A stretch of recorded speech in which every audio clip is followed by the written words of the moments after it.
Hello guys, ഈ ഒരു video അല്ലേ നിങ്ങൾ കാണാണ്ട് പോകരുത്. ഒരു ഉമ്മാന്റെ വേദന നിറഞ്ഞ കണ്ണ് നിറഞ്ഞ വാക്കുകൾ ഇന്ന് മീഡിയയിൽ കൂടിയിട്ട് ഒരുപാട് പേര് അറിയപ്പെടുന്ന വ്യക്തികളാണ് ജാഷി ആസി. ഈ ജാഷി എന്നൊരു വ്യക്തി സ്വയം പറയുകയാണ്, ഞാൻ ആണുമല്ല പെണ്ണുമല്ല.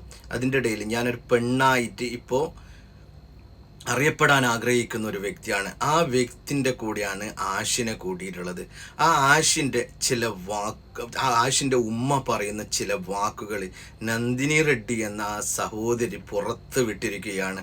അത് കേൾക്കുമ്പോൾ തന്നെ നമ്മൾക്ക് എത്രത്തോളം സങ്കടമാണ്. ഇന്ന് ഒരുപാട് പേര് ഒളിച്ചോട്ടം, കാരണം വെച്ചാൽ സ്വന്തം ഉണ്ടാക്കിയ ഉമ്മനെയും ഉപ്പാനെയും വിട്ടുപോകുന്ന ഒരുപാട് പെൺമക്കളെ നമ്മൾ കാണാറുണ്ട്. അവരെ പോലെ നമ്മൾ ഒരുപാട് വല്ലതും പറയാറുണ്ട്. പക്ഷേ ഈ ഒരു അവസ്ഥ ആർക്കും വരരുത് എന്ന് പ്രാർത്ഥിക്കാം. ഇത് കണ്ടാൽ നിങ്ങൾക്ക് മനസ്സിലാകും എന്താണ്.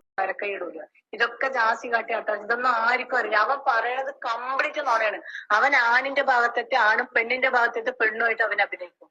അവന് ഒരു ഓപ്പറേഷൻ ചെയ്യൂല, അവനെ ഒരു എന്തും ചെയ്യൂല. അവനക്ക് ഭയങ്കര പേടിയാണ്. അവൻ പറഞ്ഞ കല്യാണം കഴിഞ്ഞിട്ട് ഞാൻ പേടിച്ചിട്ടാ പോയി ആ പെണ്ണിന്റെ അടുത്ത് സകുമ്പോ സമാധാനത്തിൽ തന്നെ ഇരുന്നിക്കണത്. അല്ലാണ്ട് ഇവൻ പറയണത് ഒന്നും നോണല്ല. ഇവൻ കംപ്ലീറ്റ് പറയണ നോണയാണ്. ഇവൻ എന്താ സത്യം പറയണത്? ഇവനിക്ക് പറയണത് ഇവന്റെ ഉമ്മ അവനിക്ക് നല്ല സപ്പോർട്ട് ഉണ്ട്. ഇന്റെ മോനെ അവിടെ കയറ്റൂല. അവനെ ഒഴിവാക്കിയിട്ട് വന്ന് ഞങ്ങൾ കയറ്റാൻ തയ്യാറാണ്. ഇവന്റെ കൂടെ ഇരിക്കണ ഞങ്ങൾ കയറ്റൂല. ഞങ്ങൾക്ക് മാനം നാളുണ്ട്, പുറത്തിറങ്ങി നടക്കാൻ പറ്റണില്ല. ഇവരൊരു വീഡിയോ ഇവര് അങ്ങനെ ജീവിക്കണമെങ്കിൽ എന്തിന് ഈ യൂട്യൂബിൽ വന്ന് ഇങ്ങനെ തീത്താൻ നിൽക്കണത്?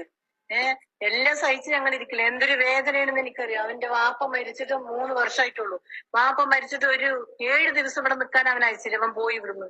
ഇതൊന്നും ആയിരിക്കും ഈ നന്ദിനി പറയുന്ന പെൺകുട്ടി ഇവരെ നല്ല സഹായിച്ചിട്ടുള്ളൂ, അല്ലാണ്ട് ഒന്നുമില്ല. ഇവൻ പറയണ കംപ്ലീറ്റ് നോണയാണ്. അവര് ഇന്റർവ്യൂവിൽ വന്ന് പറഞ്ഞ തൊള തുറക്കാൻ വിടുന്നുണ്ട് ആഷിക്കിനെ. അപ്പൊ അവനും കൂടെ നിന്ന് പറയുന്നുണ്ട് നല്ലപോലെ വർത്താനം. ഇവനല്ലേ പറയണ ചിലക്കണ് നടന്നിട്ട്. ആ ചിലക്കണ് കേൾക്കാൻ ആൾക്കാരുണ്ടല്ലോ. ഇതൊക്കെ നല്ല വേദന ഉണ്ട് ഇവിടെ. ഞങ്ങൾക്ക് ഈ യൂട്യൂബും അതും ഒന്നും ഞങ്ങൾക്ക് അറിയില്ല. ഈ നന്ദിനി പറയണ കുട്ടി പാവോട്. ആ കുട്ടി ഇതിനെ സഹായിച്ചിട്ടുണ്ട്. എന്തിനാണ് ആ കുട്ടിനെ ഓരോന്നും പറയുന്നത്? ഇവൻ ചെയ്ത തെണ്ടിത്തരങ്ങളും പോലെ ആ കുട്ടിനെ എന്തിനാ പറയുന്നത്? അവൾക്ക് ജീവിക്കണം. ഒരു പെൺകുട്ടിയല്ലത്. ഇവനിക്ക് അവളെ ദേഷ്യമുണ്ട് പറയണത്. ഇവനെല്ലാ തെണ്ടിത്തരം ചെയ്തിട്ട് പിന്നെ ലാസ്റ്റ് ഇവൻ പറഞ്ഞു എനിക്ക് വേണ്ട അങ്ങനത്തെ ഒരു ഇത് എന്നൊക്കെ പറഞ്ഞിട്ട് പിന്നെ ഇവൻ ഒന്നാകണ്ടല്ലോ അവൻ്റെ അടുത്ത്. എന്നിട്ട് അവളുടെ അടുത്ത് പോയി നമുക്ക് സോൾവ് ആക്കാൻ വേണ്ടി ഇവൻ പോയതല്ലേ. ഇവൻ തന്നെ പോയത്, എന്നിട്ട് അവളല്ല വന്നത്. ഇവനെ പോയി സോൾവ് ആക്കിയത്. എന്നിട്ട് അവൻ നല്ല ആളാകണ് അങ്ങനെ പറയും. ഉസ്താദിന്റെ അടുത്ത് പോയി പറ. അത് ശരി തന്നെയാണ്. ഉസ്താദിന്റെ അടുത്ത് പോയിട്ടുണ്ട്.